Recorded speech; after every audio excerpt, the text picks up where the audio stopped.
Good evenings, people. Welcome to Kingdom Rush Vengeance new update, the new Hammerhold campaign, which, unlike the other update, is a DLC, which means you have to buy some money. It includes 5 new campaigns, 1 new hero, 1 new tower, plenty of new enemies, 4 new bosses, unless you count Shelter, but it... And then there's some even more exciting things like tower changes and reinforcement balancing. Now, this is a really exciting update, and I really have to say that it's one of the best updates they have released for Kingdom Rush, outside Rising Tides, Castle Blackburns, and such, and I'll be excited to talk about. And this is probably the best things that they come up with. Now, this is a pretty unique update because unlike other updates when they release new campaign, this one is like DLC only, so you need to pay money. Now, I've heard that the Steam reviews don't really like it, but for mobile players who have to spend money on like hero and tower, it's generally two things priced for one, and an entire campaign to play, which is pretty much less.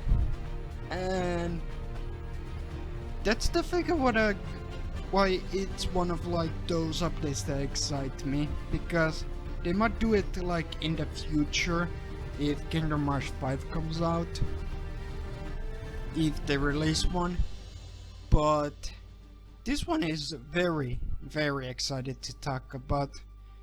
So without further ado, let's start off with the hero. Now then, let's start with the new hero, Isfet. He is a mage hero for the new campaign, and he is kind of a mage, but he has a lot of like AoE attacks, so he complements a lot with the artillery tower. And first, here are his stats.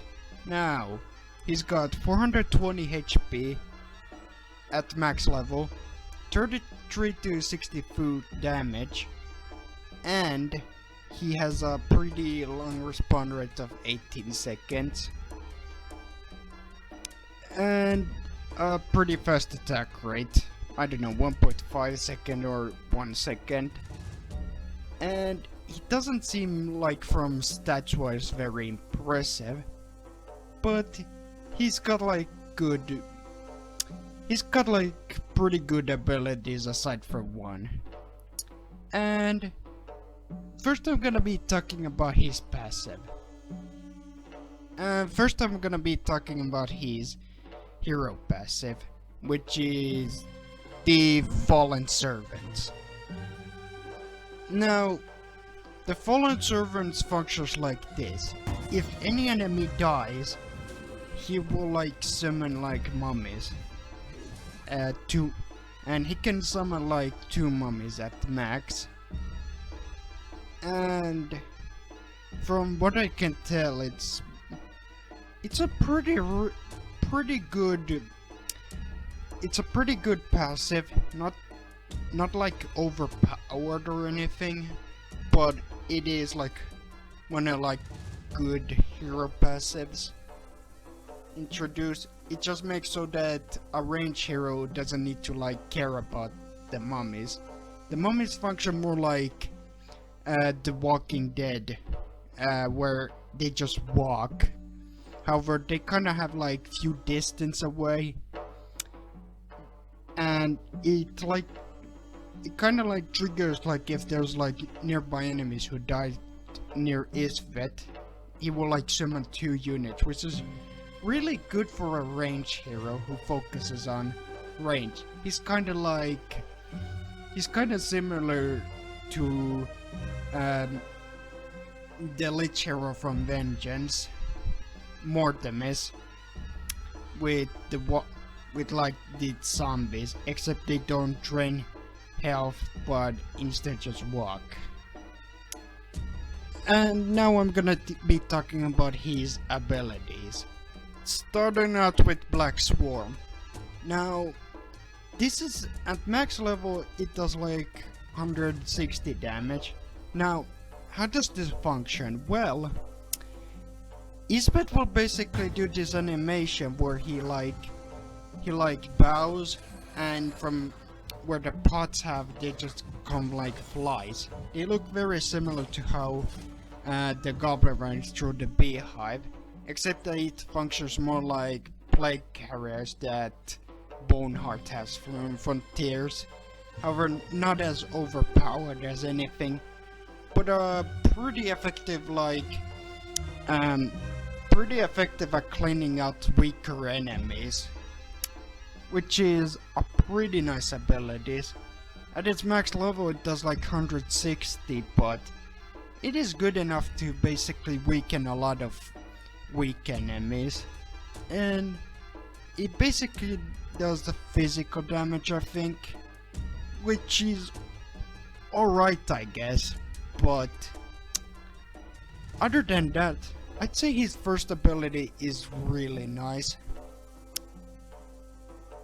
Now, the second ability is called the Frog Curse, and what this does is that Isvet will basically insta-kill an enemy depending on like health. At lower level it does like 510 HP, while at its like max it does like 200 or 2000, I mean, which basically is more like HP dependent. This is really good against giant enemies, though any giant enemies more than 2000 HP can pretty much be nearly immune to it, unless they have like low on health. It basically functions like an insta-kill, but it can't insta-kill any enemy like any giant enemy with more than 2000 health. It doesn't work, but any enemy below like 2000 works. It's basically, however, 2000 health for Vengeance is quite a lot. Able to insta-kill about any like giants in the game, or almost any giants. It's basically a pretty good upgrade to get, I'd say. Now then, moving on to the next one. Now, the third ability is Rain of Ice and Fire. And this is, in my opinion, his worst ability. Now, what this does is that he summons like meteorites. At like low level he summons 5, and at max level he does 10. Each of these meteors does like 60 damage each, though they can either freeze or burn. However, it is more chance based, and he will only use it if any enemy is close by. And the entire reason why I say it's his worst ability is that he needs to be as close range as possible. And even though he's supposed to be like a range hero, and you can technically use it if you really like to rally a lot, but for someone who's like me who doesn't rally a lot of heroes, Durex, I'd say it's not as, I'd say from my perspective it's not as great. And the AoE effect isn't like large enough. It's almost as large as Kutsao's like dragon ability, though the nice effect is that it does freeze or burn. However, it is also very chance based. I'd recommend avoiding upgrading it unless you want, unless it's your last upgrade, which is fine, but It is, in my opinion, his worst ability. Final ability is Blood Torment, and this ability leaves like an AoE pool that it doesn't do any damage, it lasts 6 seconds, but what's special about it is that it will make so that groups of enemies who stand at the pool will have damage vulnerability debuff. And this is, in my opinion, one of his best abilities. As if you're using this with Artillery Tower, it can seriously do a lot of damage.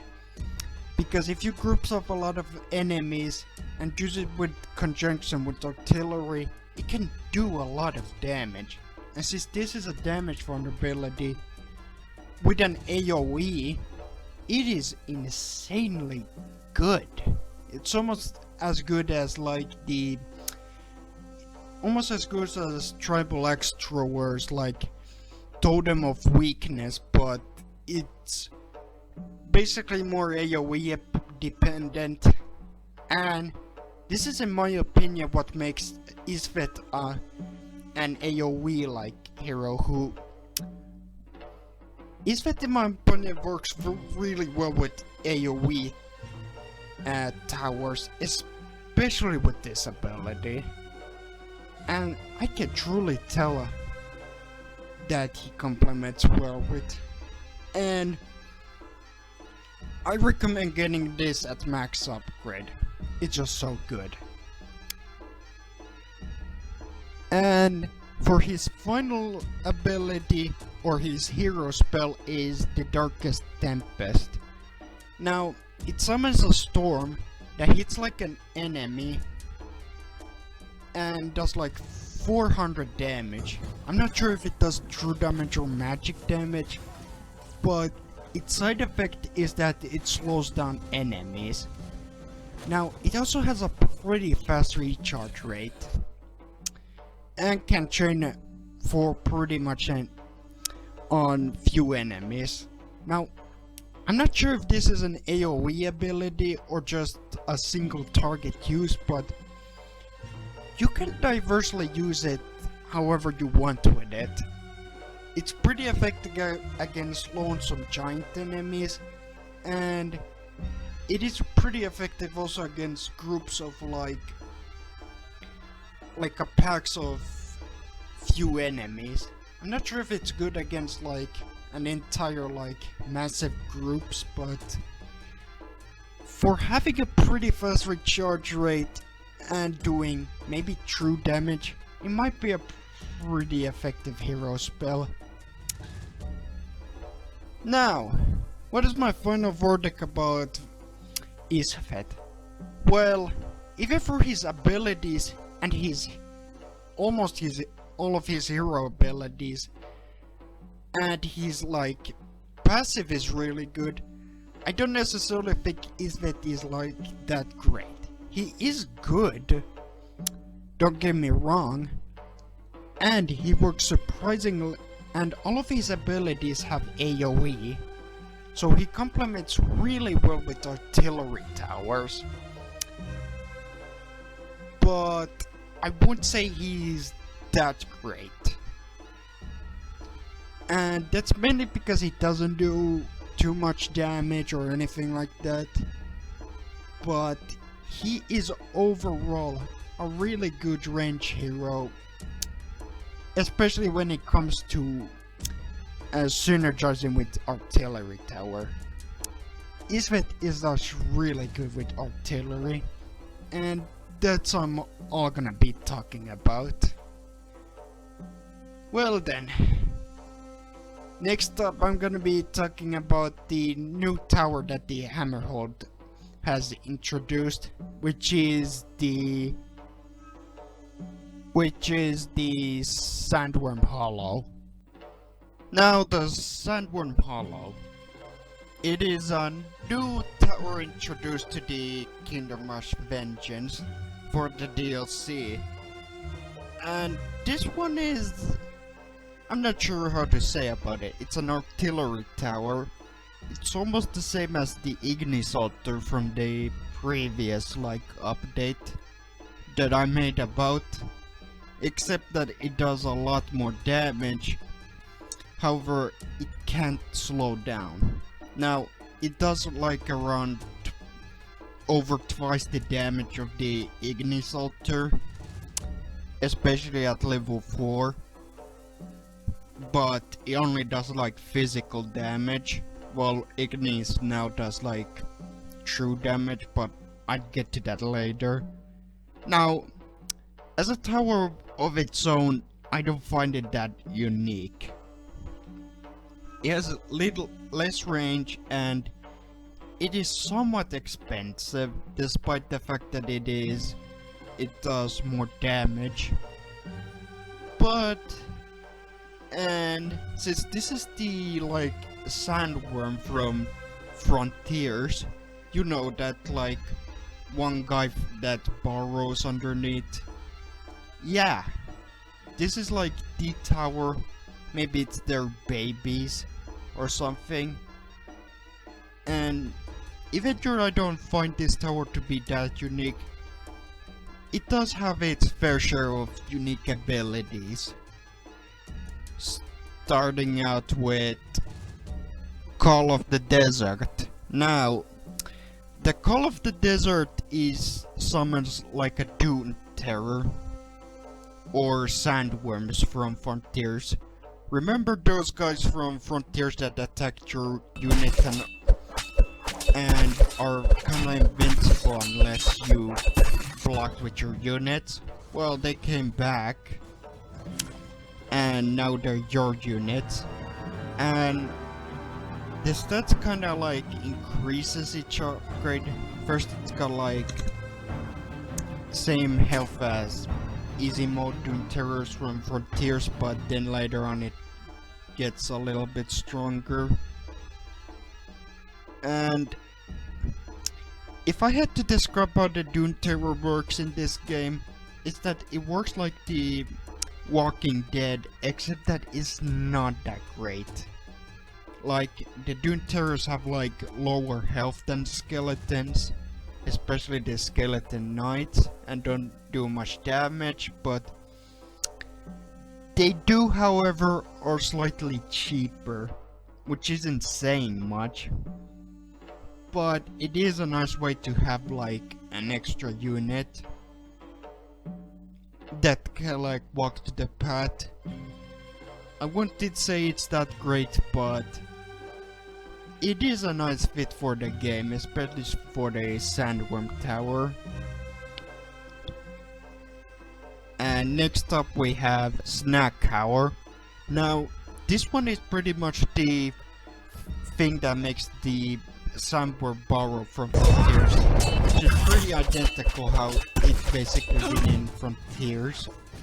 It came from ground and starts snapping your units, even enemies. Now, it does pretty much the same thing. It's an AoE insta-kill that insta-kills pretty much any units, including giants. However, it also can insta-kill your unit, so be aware. However, I would have to say this is pretty much one of the best AoE abilities so far. It's an AoE insta-kill, which is insanely good. And even though it does insta-kill your unit, the fact that it's an AoE ability and an insta-kill ability makes it worth it. It costs around 255, which is same as Shadow Watcher's insta-kill, except that it is just so good. And I think it's mainly worth it. I think it's its best ability, but other than that, I think it's insanely good. And finally, we got the Mucus Gob. Now, Mucus Gob pretty much makes so that it launches like a slime thing, Now that slows down enemies from 50 to 75. Now, I would say it does any form of damage, but since this is a long range, oh mind you that snack time is also long range, it can be somewhat useful and it is insanely cheap. But other than that, I don't have saying much. Now, what do I think of the overall tower? Well, I would say it does more damage than Ignis Altar. However, it doesn't like do full damage or slow down like it. It doesn't have like 3 really good abilities like the Ignis Altar. However, the entire reason why you wanna get this tower is mainly the insta-kill. It is just insanely good and satisfying to use. So what do I think of the tower? It's kinda meh, but the insta-kill thing, AoE insta-kill overall, is the reason why I like this. But other than that, I don't have to say much. Now, moving on to the enemies, and there's a lot of enemies that introduced in Hammerhold. So, let me start off by introducing the basic enemies, the Legionnaires. Now, the Legionnaires have like 40 to 22 damage, which is like the dog. They do as much damage as dogs, more so than the recruits. They have 280 health, which is basically more than the cavemen introducing Primal Carnage. So, if you remember why Hammerhold has like this red mark saying that it's a difficult stage, well, it introduces enemies with like Kingdom Rush 1 and other series health, which is a massive like upgrade.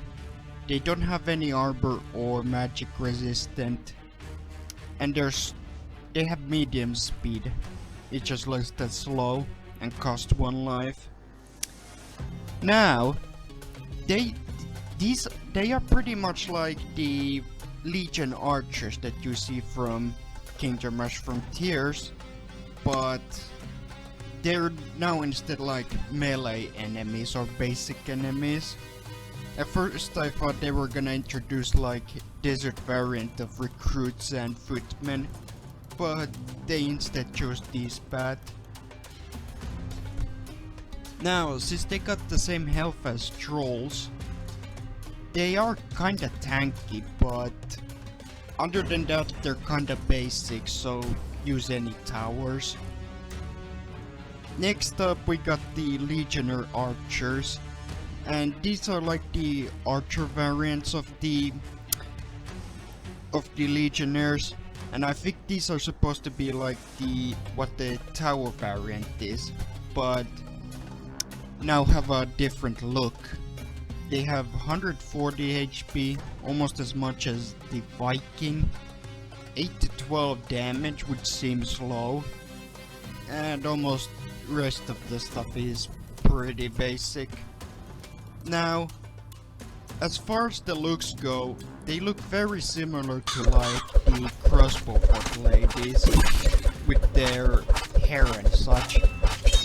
However, they're pretty much using like bows instead of that. They're kinda like shadow archers, but overall, much like the Legionnaire archers, they're kinda basic. Moving on to the next enemy is the Camel Riders. Now, Camel Riders are like the Warrior Riders of Legionnaires. They got 410 health on normal difficulty.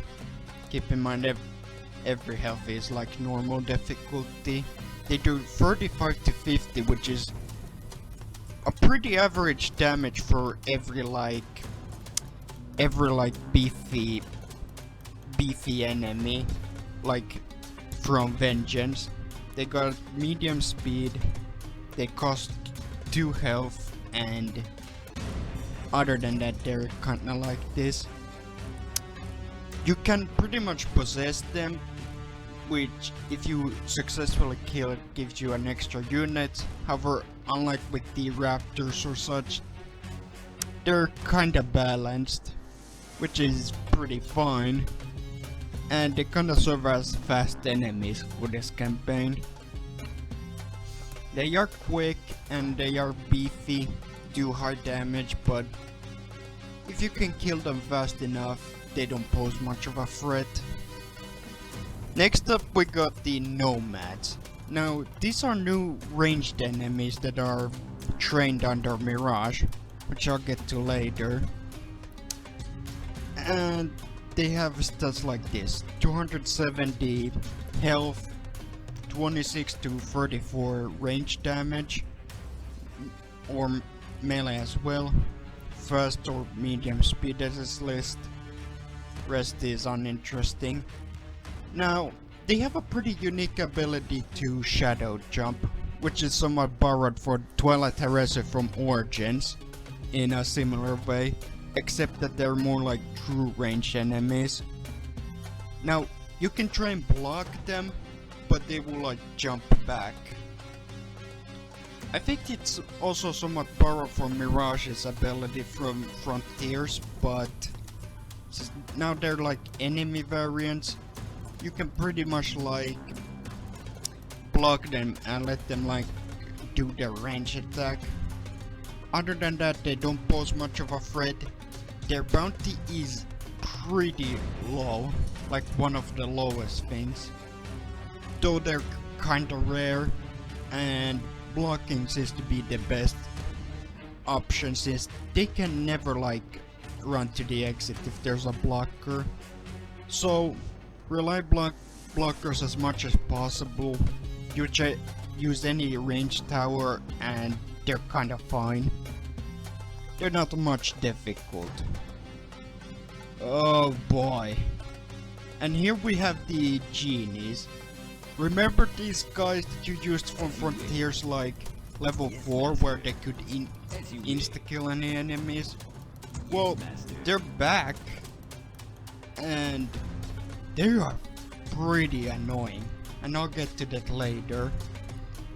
Now, they got 1350 health, which is a lot more than I think the Mecha Dwarf. They got no armor, high magic resistance because they're magical beings, slow speed and costing 2 health. Now, as you can see, they do no damage. And why is that? Well, they got the ability to polymorph. And if you might be thinking, what does polymorph do? Well, at first they seem to insta-kill your unit, but that's not really the case. However, they polymorph your unit for like 6 seconds, which makes it so that your units can't block any enemies. It's sort of served as a ranged or melee attack, and this is either pretty interesting or pretty annoying to deal with. Like, since you can't block them, you pretty much have to use range attackers, which I think is archers. However, if they come up with like other enemies, they can be incredibly annoying. Like, this is one of the most annoying enemies they've designed. Also, they can stun towers, but they usually don't spam it as much, and they mostly use their polymorph at troops instead of like stunning towers. However, these enemies are kinda like a high priority enemies. The good side is that they don't come in huge numbers. They usually come in 1 or 2 on any stage for this campaign, but the best way to handle this is insta kills or high physical damage. I think the Shadow Archers that I used for without paid heroes or towers show that they can be incredibly reliable to kill. But other than that, they are like one of the most annoying enemies you have to deal with.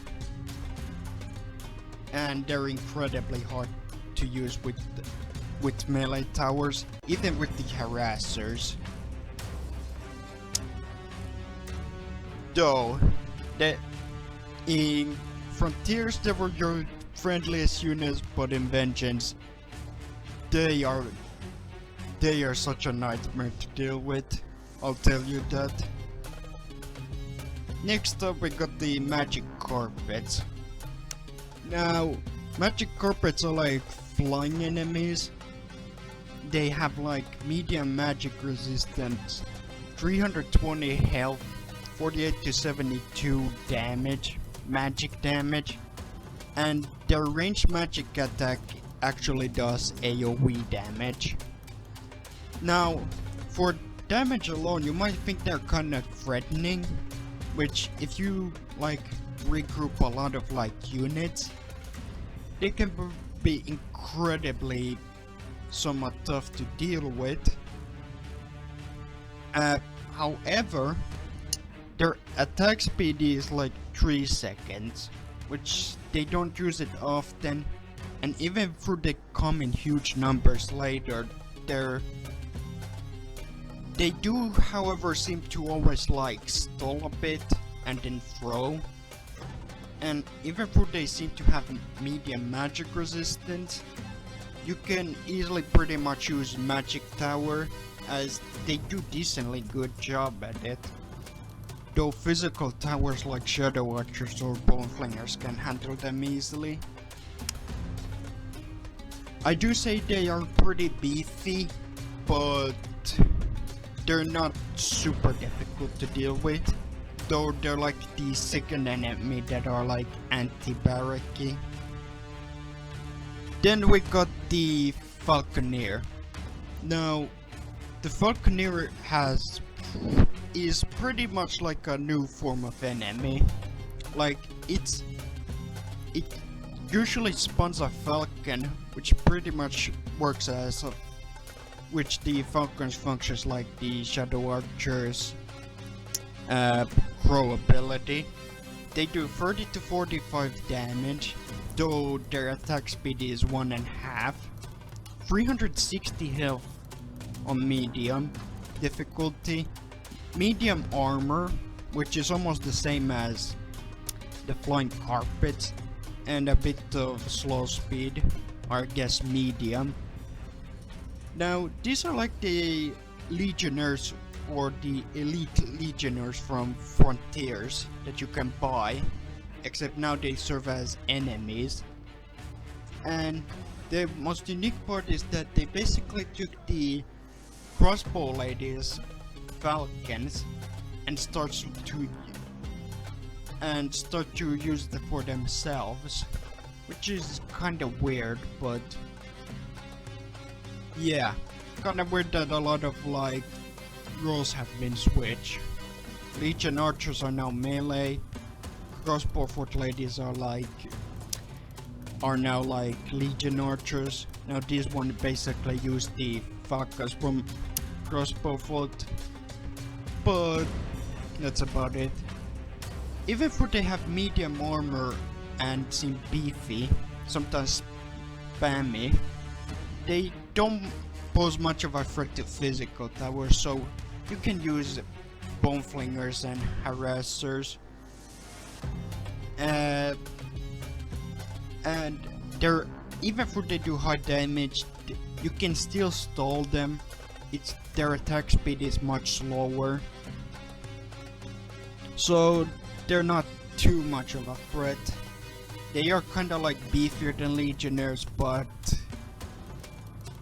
other than that, they're kind of a unique enemy. Now, moving on to the Falcons, much like I said, they basically are like crow from Shadow Archers if they're enemies, and they are pretty much like falcons that the crossbow fort ladies use. However, their name is Desert Eagle. They have 60 health, 7 to 9 damage, though it's a fast attack speed.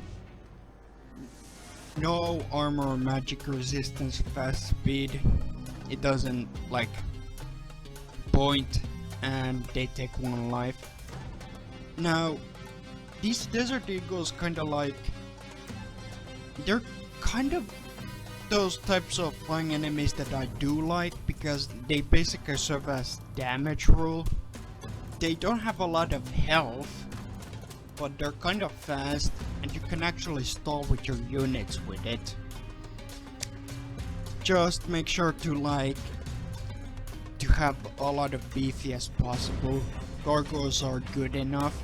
They do come in huge numbers later, but overall these are like much easier, faster enemies to deal with than magic carpets, but you just really need to stall them. Overall, they're kinda like good flying enemies. They're easy to deal with, but they basically do serve as damage boost for many other enemies. Now then, moving on to the much tougher enemies, and this one are the sand mystics, and they pretty much can, as you can see, they shoot like magic bolts and can heal much like the priestesses, though they are incredibly tough. Like, I don't know, I'll get to tell you how much damage do they do. Like, would you like to guess? Like, they have around 550 health on normal, medium magic resistant, slow speed, take 1 life. But let's see how much damage do they do. Alright, well, holy shit.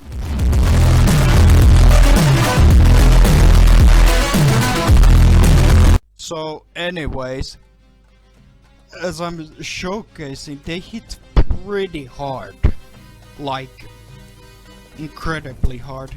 Though I'm not sure if they do as much damage as they listed.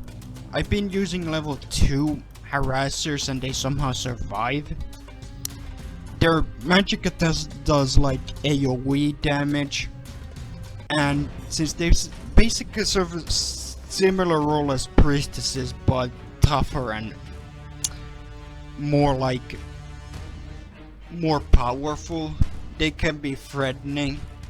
The best way to utilize them is to use high physical damage towers, or you could use the new demon legions or the demon guards that have been buffed, but I get to that later as well. And they are pretty much one of the most second most annoying enemy they introduced, and pretty powerful enemies at that.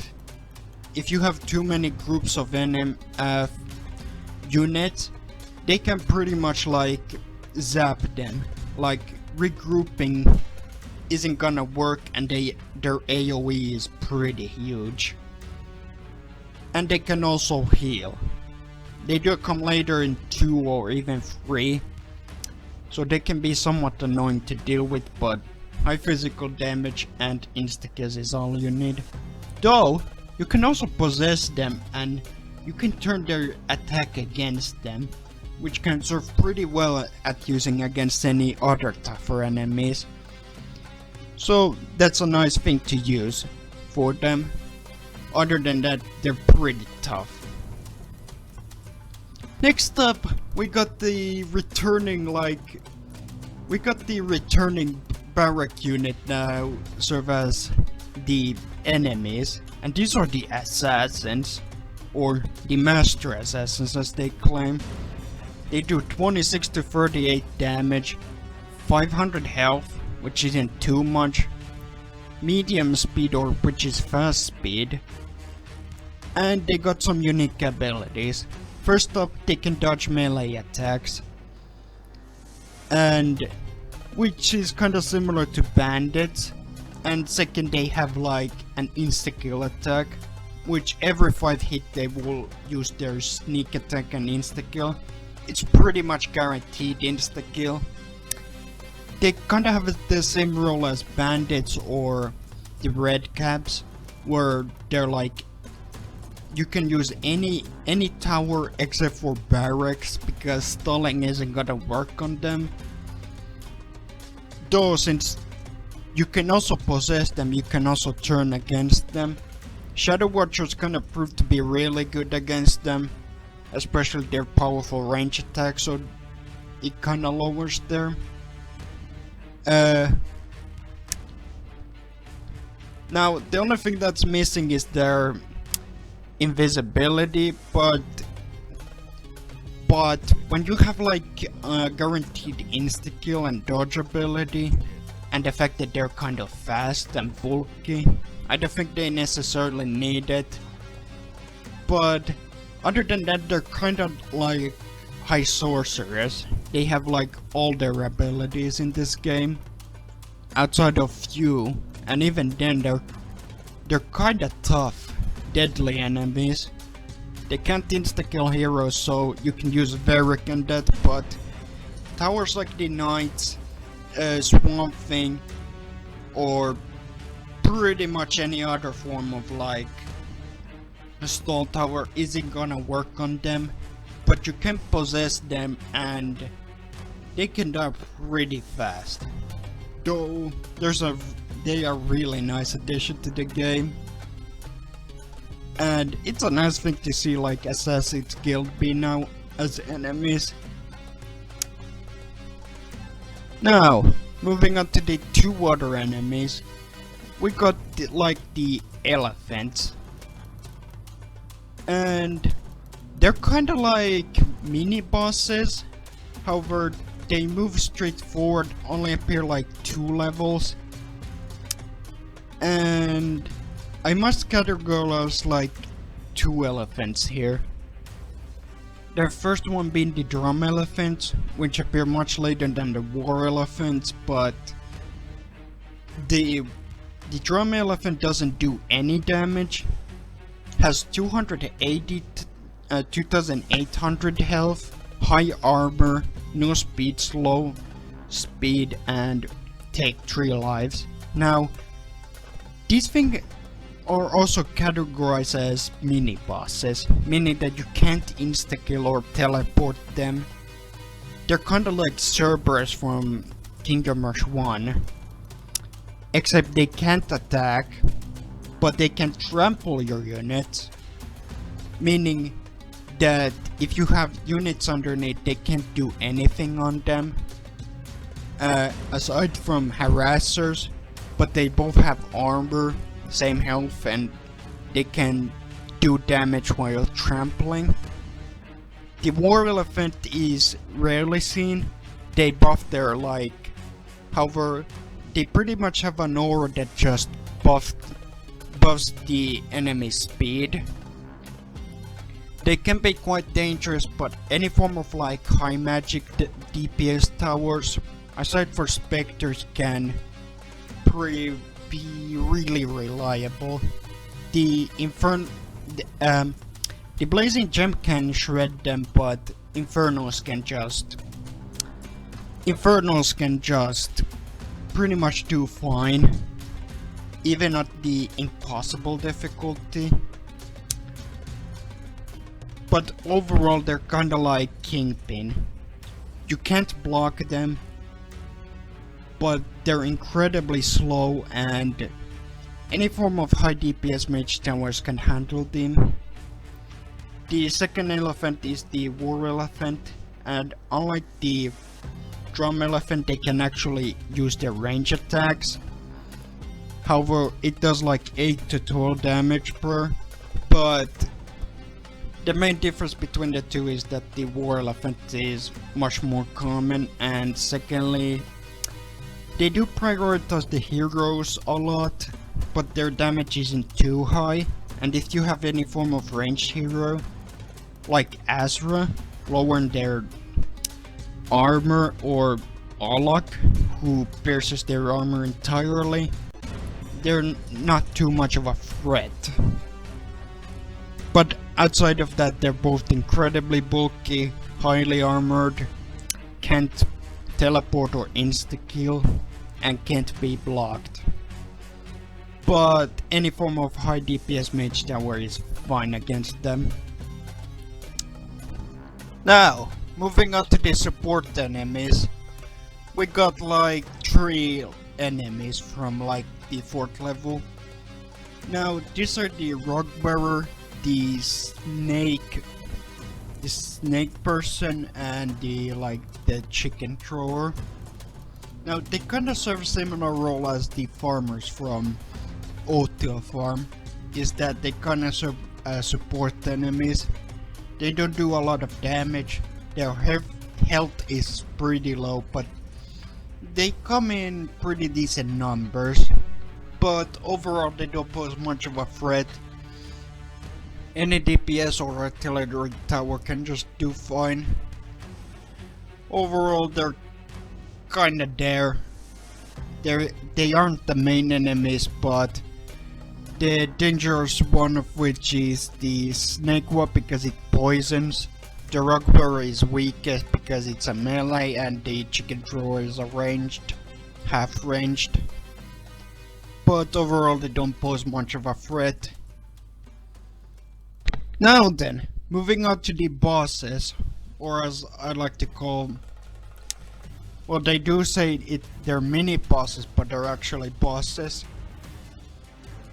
Now, the first boss you're gonna be facing is Mirage. Remember Mirage from Frontiers? That one of the weakest heroes who just throws daggers? Now she's a boss.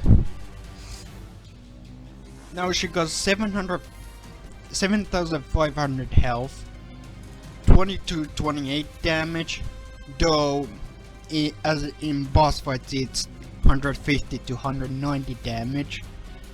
No armor magic resistance, pretty slow speed, and cost 20 health, pretty much like a boss. Now Mirage kinda starts out like Alaria, taunting and such. She doesn't throw, you can actually block her, but she kinda disappears quickly. She usually summons like a horn that summons nomads from the trees, which I'll showcase later. And she appears in stage 2. I also remember she has her other she has her shadow ability, which summons a red version of nomad, though this nomad has the same stats as a regular nomad. And I kinda do also remember she has a rare ability to insta-kill, the backstab ability from her original game, though I've rarely seen it, and I could presume it's an insta-kill, but who knows. Other than that, she's kinda like the first boss. She's kinda like the first boss who throws ranged attacks, but if you basically use the Geralt strategy, she doesn't pose much of a threat.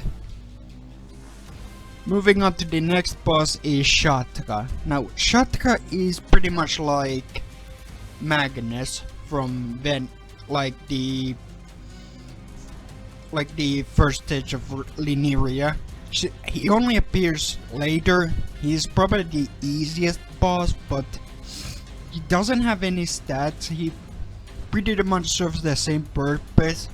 He destroys towers and insta-kills groups of her units. If you have a spare amount of money, he doesn't pose much of a threat. It's pretty much like a regular wave, except Shatka is destroying and such, but overall he's the easiest. Now, moving on to Alaric. Remember Alaric from Frontiers? One of the best melee heroes in the game?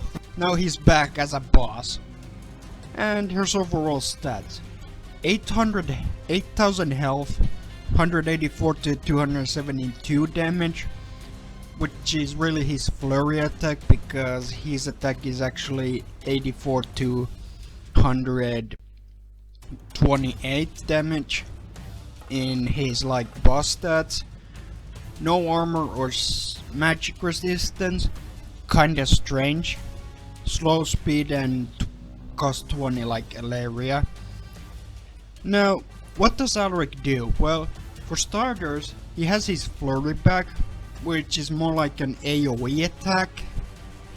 Regularly he has a single attack, but he has a flurry so it does AoE attack, which is borrowed from Frontiers kinda. He also recharges fast. He can summon Sand Warriors. The Sand Warriors have like 350 health and can do like 52 to 78 damage, which is kinda high, but they don't have a lot of health. They do actually look much better than in Frontiers. I mean, the regular ones in Frontiers look like paper bag, these ones look like warriors. And then there's like his unique like new skill. He can actually use a whirlwind attack, which pretty much just skips the entire stage. He will go to the stop, and overall he's kinda like he has a pretty decent boss fight. He's like the second hardest, but he's not like too hard. And on impossible difficulty, he has like 1,000 health, but you could pretty easily deal with him. He can be somewhat tricky with his AoE attacks, but if you have decent installers, he's fine with it. And lastly, we got Malik Hammer Fury. Now, Malik returns, and now he's the king of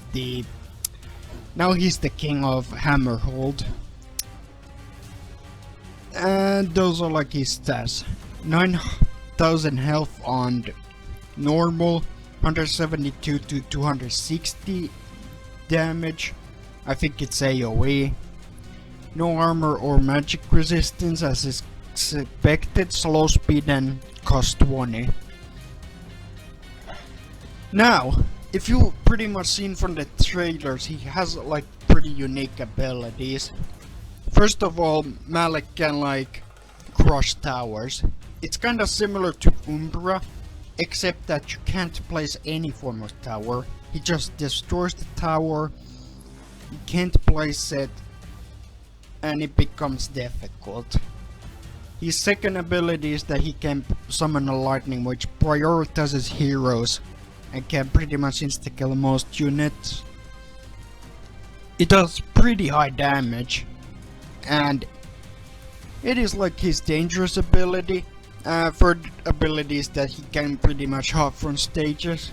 Now, Malik is probably the hardest boss in Vengeance, and he's actually kind of fun to fight against. He's kind of tricky. A lot of towers don't necessarily seem to be too effective against him due to range and such, but you pretty much need a lot of DPS and such. I think the best strategy I've used is to use Shadow Archers like Arrow Volley and then like Gargoyles in front, but other than that he's a pretty difficult boss, so you should come with prepared for him. And I'm glad that this is what Ironhide made. Like, Malik pretty much like is so tough and is so good. Like, he is pretty challenging. Even though his face looks almost like Growl. But other than that, he's probably one of the harder bosses from that Kingdom Rush has ever made.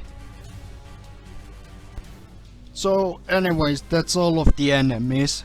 Now moving on to the stages. And the first stage we're gonna be looking at is Wizard's Landing. Now this is pretty much like the desert stage. It introduces new things. Firstly, it has like 2 towers that you can notice up. You got the Legionnaire Archer towers. Now, what they do is that if you have units nearby its range, it will like shoot at it. And that's about it. Your towers cannot attack it, but you can pretty much destroy it. I'll get to that later. Second is barrack-like tower. It summons like legionnaires there, which walk to the path. Much like previously, you can't attack them, but you can certainly destroy them. Thirdly, we got the boat. Now, this one is pretty much like, if I introduce Legion Archers, this boat pretty much here destroys it. Now, they're kinda expensive. It starts at 200 gold, but if you pretty much upgrade it, it comes from 250 to 300, which is kinda expensive. You can also use it to get one of the achievements in this stage. This stage is pretty much like the easy mode. It usually introduces a lot of like Legionnaire Archers, then also Falconeers and the Camel Riders, and they usually spam in huge numbers. So just use any form of artillery tower. I mean, the Falcons also come there, so make sure to have some form of range attacks, but other than that, it's the easy stage. Next up is the Sapo Oasis. Now this is where Mirage is introduced. Remember Sapo Oasis from Frontiers, like the third stage? Well, it's kinda back. It introduces 2 stage hazards, one of which is the palm trees. This is where Mirage like has a horn and summons like these nomads from the trees. They just come from there. And second, if you see that lamp, that means that there's gonna be a genie. And the lamp will also introduce from the 4th stage, but I'll get to that later. This is where the genie spawn, and this is where you have to be careful. Other than that, it's also a bit linear. It usually doesn't have a lot of enemies. It introduced nomads, the magic carpets, and genies. The third stage of the Hammerhold is the Lost Empire, which introduces pyramids. Now, you don't need to worry about Shatra, because he appears in final levels, though it is slightly trickier to deal with. Enemies can pass through like these pyramids as shortcuts, but you also get like a new ally. This right here is the Sand Wraith. He has the Cophagregus. Remember the Sand Wraiths from Frontiers? You know, those enemies. Now they're your ally. They don't do anything, but if you give them gold, they will spawn like 5 mummies. That's about it. And the mummies will walk. Now, you can choose to spend money all you want with it, but other than that, they kinda serve as somewhat of an Easter egg. Moving on to the 4th stage, it has like, this is where Auric appears, and it introduces like few new houses, one of which is basically like ambush houses. The other ones are like where these lesser enemies appear. You know, the rockwearer and snake person and chicken truckers.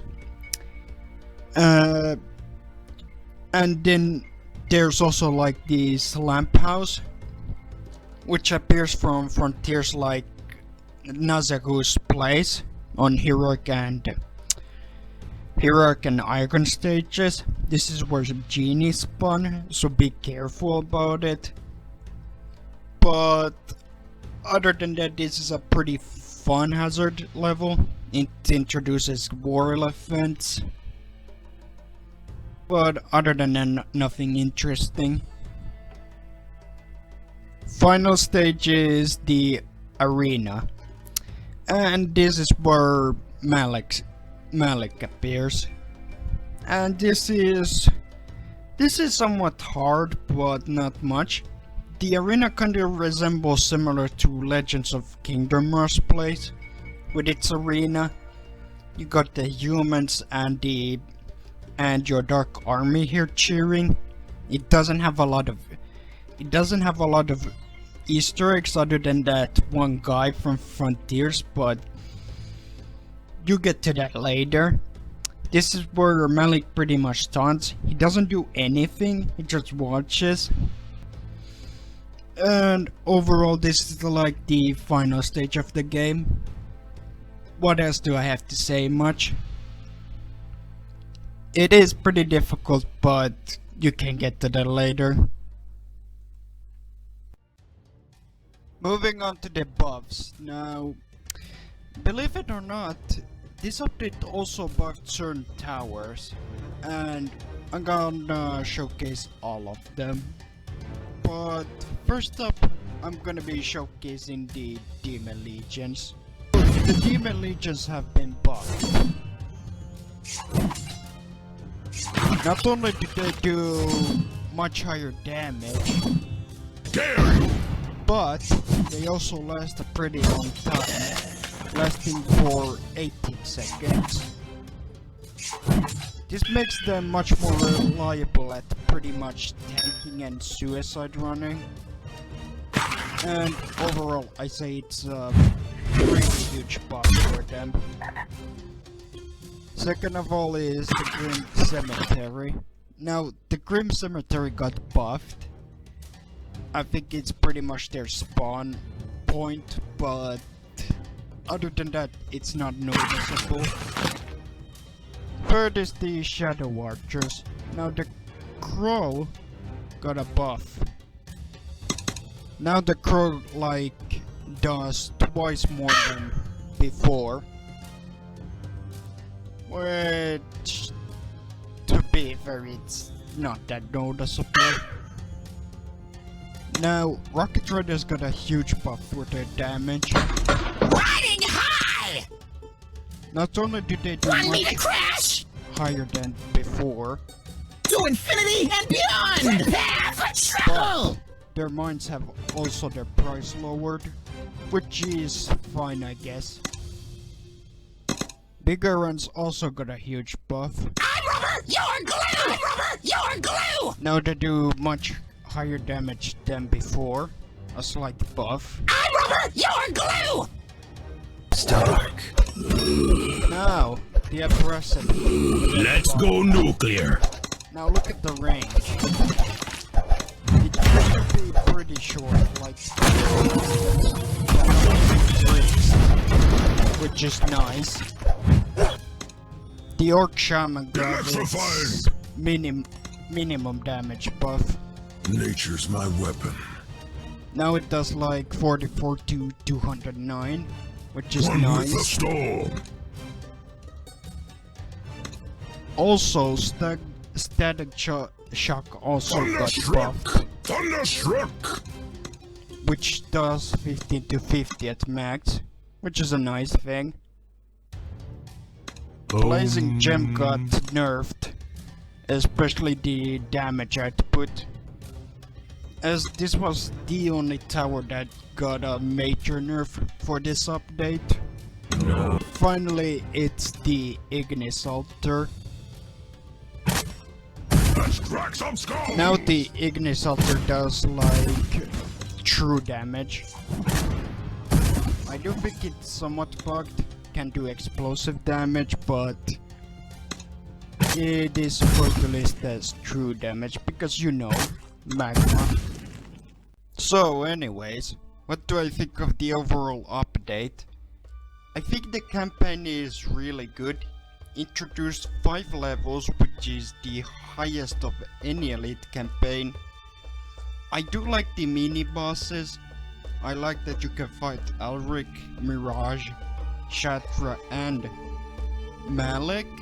I also like the enemy design, though my main issue is that most of them makes stall towers way too difficult to use. I don't necessarily agree it's the hardest, because the frog level and the haunted level are harder. The hero has good abilities, but he's not too great. The worm tower is kinda almost feels samey reused, outside the insta-kill of course. And I also do really like this update because it brought tower changes. I do think it has some downsides, but its upside is that the DLC levels are really good, really hard and that. So overall, should you try it? Sure, if you wanna pay $9 or €9 that I bought, then go ahead. Other than that, thanks for watching, and I'll see you guys for the next time. Goodbye!